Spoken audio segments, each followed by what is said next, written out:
The West Kingston Commission of Inquiry on Thursday saw footage for the first time of crime lord Christopher Dudus Coke behind bars after he was captured on June 22, 2010. Remember the squad, that's only myself, so when I tried to escape, that's me in custody and I was going to give up myself. No, we're just trying to make sure that things are safe as well, okay? Okay. So please don't take offense. We're just trying to make sure that the place is out of a certain standard and safe. Okay. Hence we don't have to worry and so on. That's the reason why.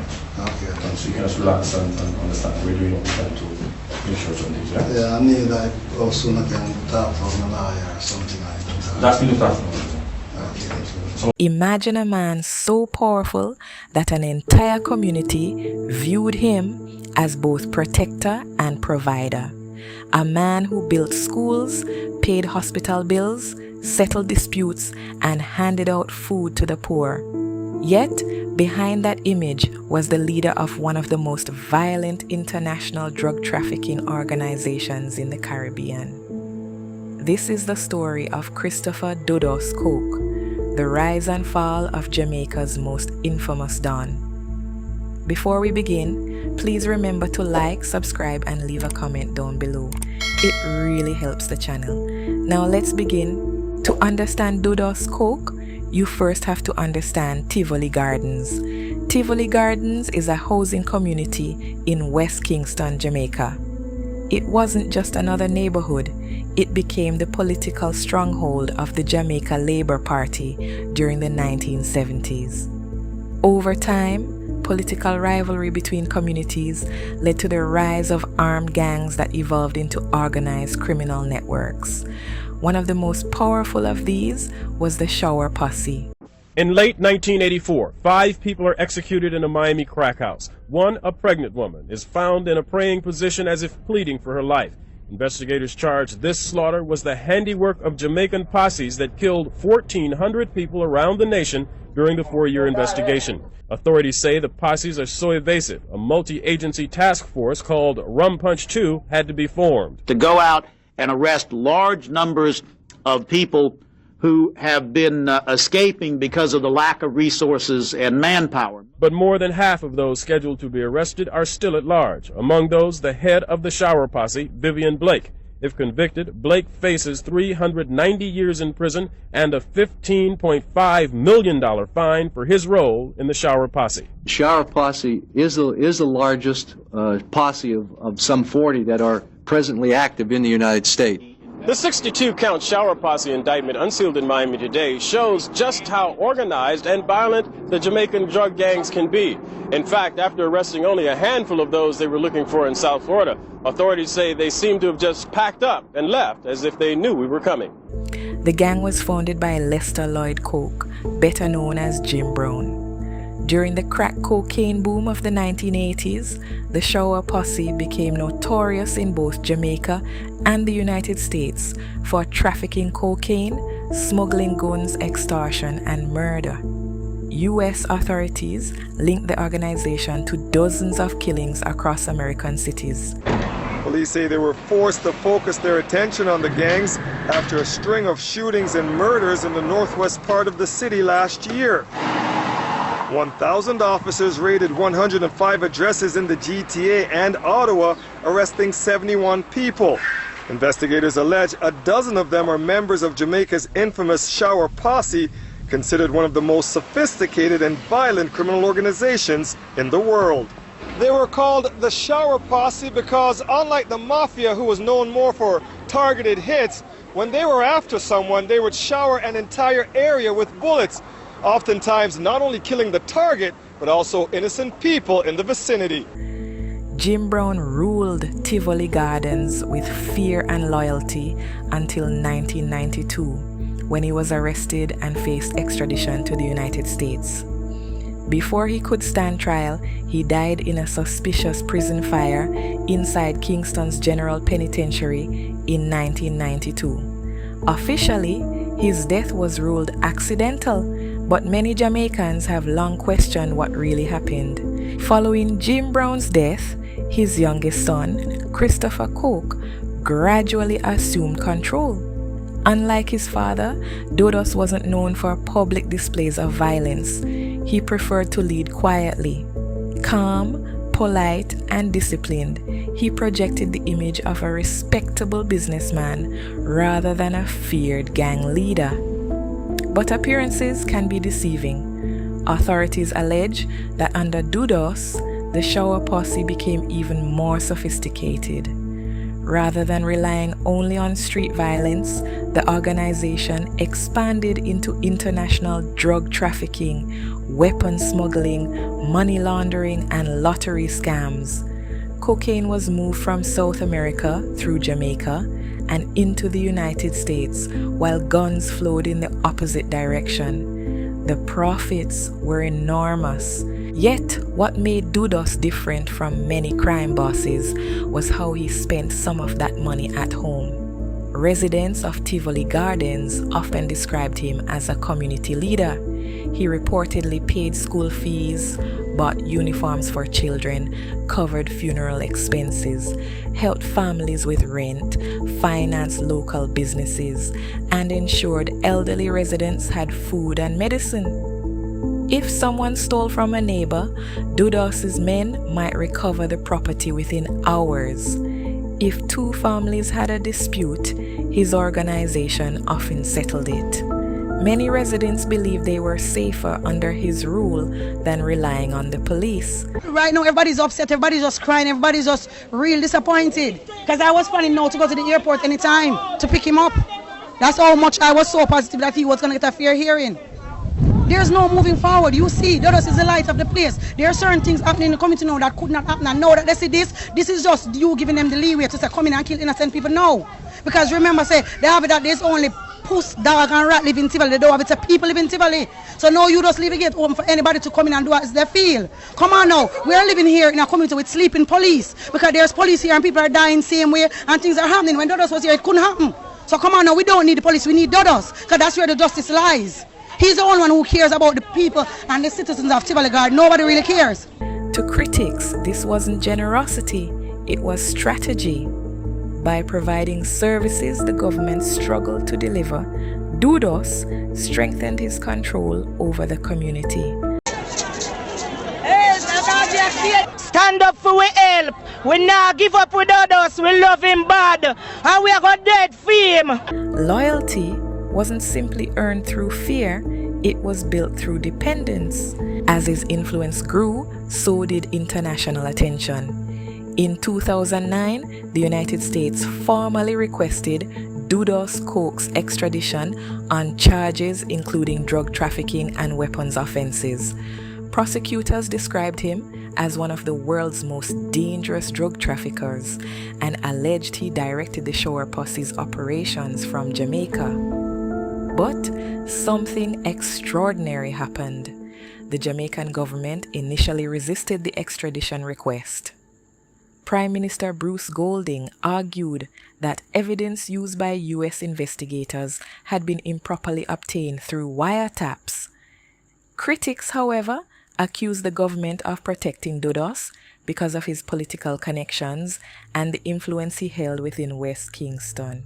The delay sparked international criticism, particularly from the United States. Eventually, after months of pressure, the Jamaican government reversed course and approved the extradition request in May 2010.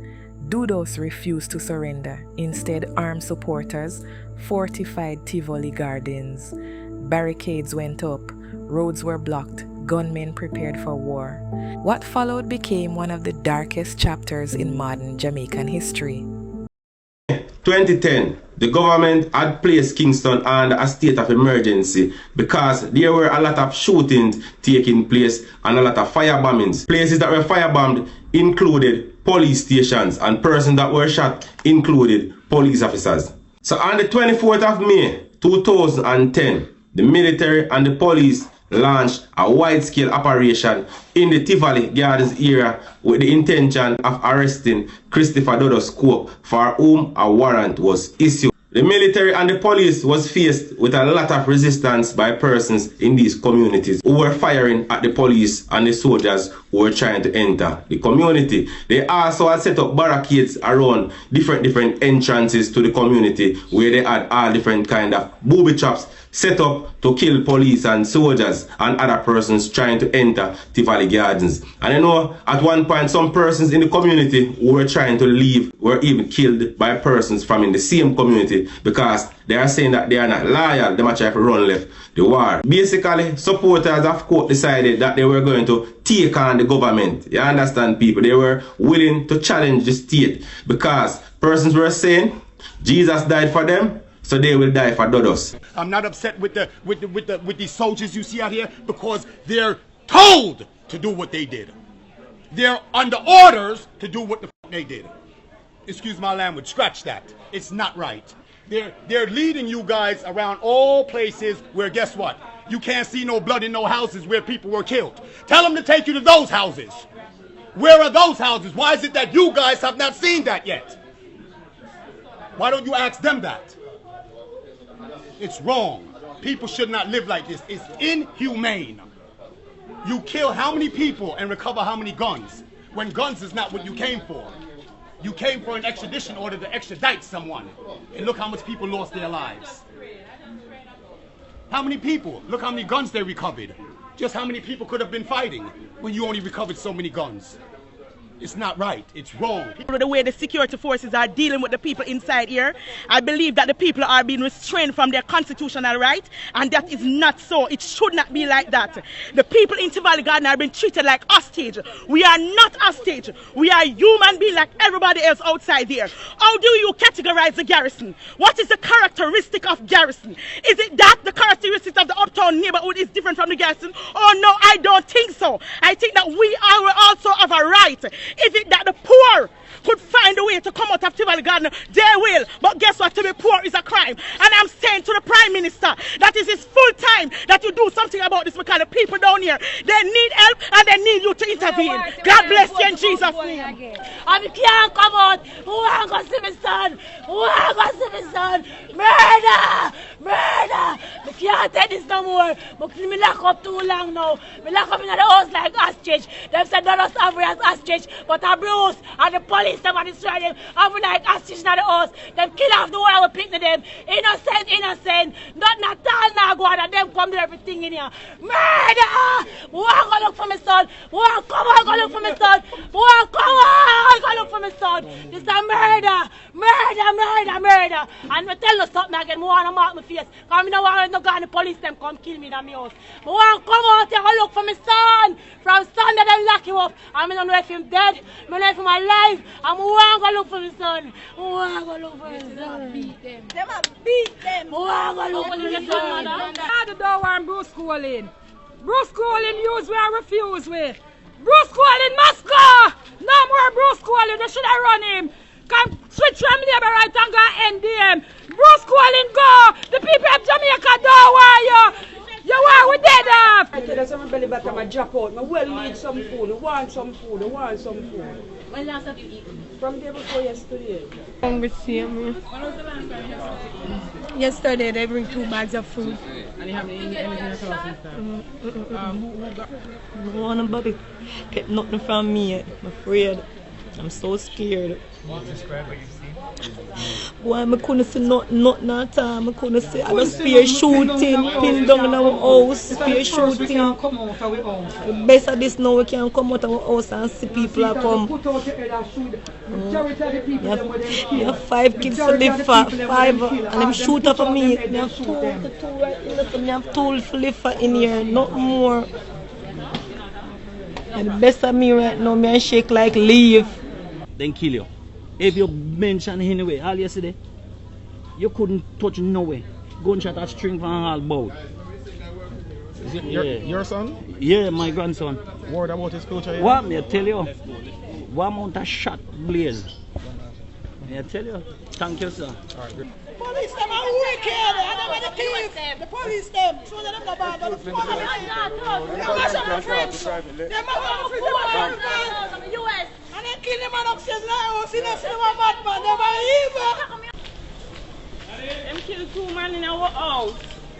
And we think them mash up. Eh? We don't know.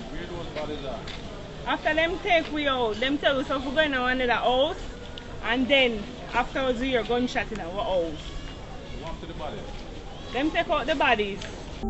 Homes were destroyed, families were displaced. The operation shocked Jamaica and attracted worldwide media attention.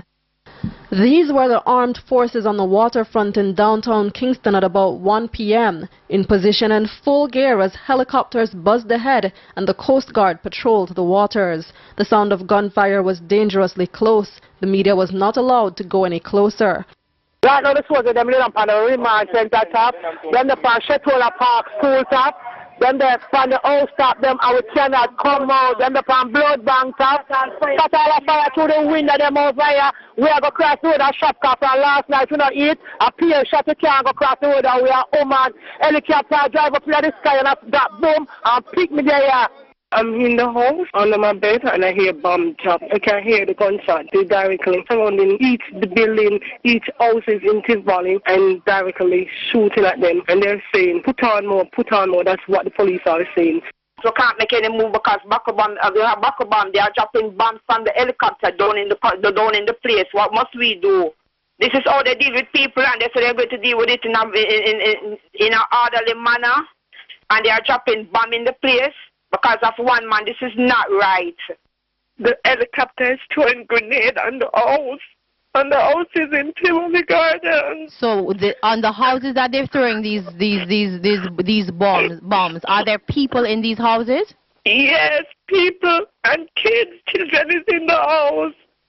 From Arnett Gardens, we could see thick black smoke emerging from Coronation Market. It is not yet clear how it came ablaze. Residents report hearing heavy explosions from as early as 10 a.m.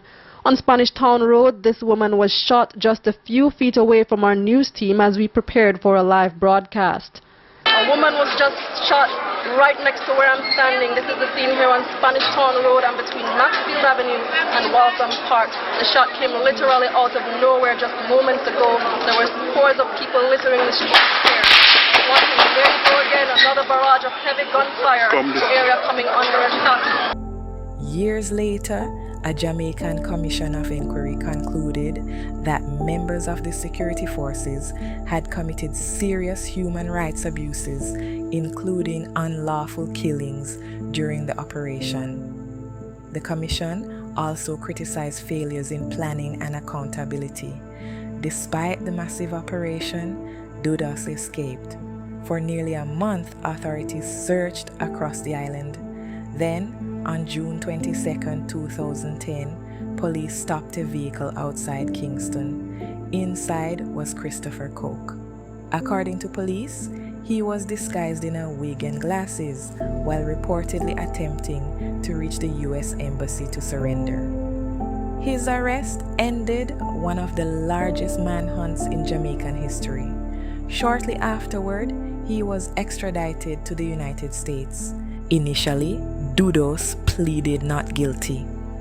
But in August 2011, he changed his plea and admitted to racketeering conspiracy and conspiracy to assault with a dangerous weapon in aid of racketeering. The plea avoided a lengthy trial.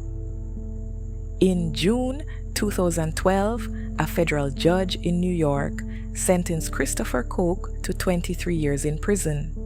During sentencing, prosecutors described him as the head of a criminal empire responsible for trafficking vast quantities of cocaine and marijuana, importing firearms, and directing violent crimes.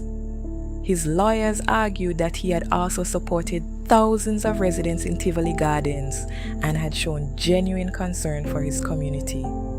The judge acknowledged those community contributions but concluded they could not outweigh the seriousness of his criminal activities. Today, Christopher Dudus Coke remains imprisoned in the United States. His story continues to divide opinion. To many law enforcement agencies, he was one of the Caribbean's most influential organized crime leaders.